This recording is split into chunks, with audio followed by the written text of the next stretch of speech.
అందరికీ praise the Lord. Bethel gospel church Sultanabad వారి పరిచర్యల పక్షాన శుభాభివందనాలు. మరియు ప్రత్యేకంగా బేతేల్ గాస్పల్ చర్చ్ సంఘ బిడ్డలందరికీ ప్రత్యేక వందనాలు.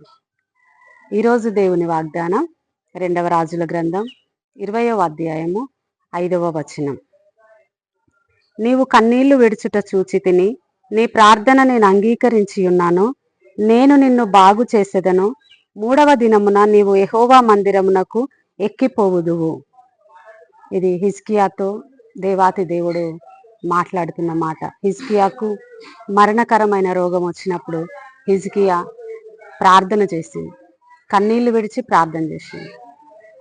యెహోవా, నీ సన్నిధిని నేను ఎట్లు నడుచుకుంటుని, సత్యముతో యథార్థ హృదయుడనై నీ సన్నిధిలో నడుచుకున్నాను అని కన్నీళ్లు విడిచుచు ప్రార్థన చేసింది. కన్నీళ్లు విడిచుచు ప్రార్థన చేసినప్పుడు దేవుడు ఆయన ప్రార్థన అంగీకరించి ఇస్తున్నటువంటి వాగ్దానం.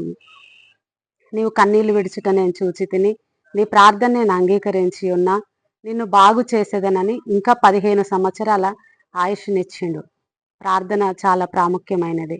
ఆయన మరణమవుచున్నావు, నువ్వు బ్రతకవు అని ఆయనతో దేవుడు మాట్లాడినప్పుడు ఆ రోగమును బట్టి దేవుని సన్నిధిలో ప్రార్థన చేసిండు. ప్రార్థన చేసినప్పుడు ఆయనకు స్వస్థత వచ్చింది. అంతేకాదు ఆయన యొక్క రాజ్యములో నెమ్మది దేవుడు అనుగ్రహించిండు. దేవుడు సంపూర్ణ సమాధానము హిజ్కియాకి ఇచ్చిండు. ప్రార్థన ముఖ్యము. ప్రార్థన చేయాలి. ఎలాంటి అనారోగ్యమైనా సరే దేవుని సన్నిధిలో నిజముగా మొరపెట్టుకుంటే దేవుడు బాగు చేస్తాడు, నిన్ను స్వస్థపరుస్తాడు, నీ యొక్క కుటుంబములో ఎల్లప్పుడూ నెమ్మది అనుగ్రహిస్తాడు. ఈ వాగ్దానము మనందరి జీవితంలో నెరవేరునుగాక. ఆమేన్.